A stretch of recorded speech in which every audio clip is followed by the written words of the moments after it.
Well, today, the contractor charged in one of the largest frauds against a small South Carolina town has pleaded guilty. It's a case going all the way back to 2014, and the town of Pacolet was planning to transform an old mill into a senior activity center.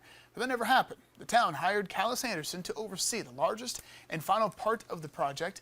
Anderson pleaded guilty to stealing project funds. The town was then forced to take out a loan, which Anderson then also stole. The town went into debt and wasn't able to get the center.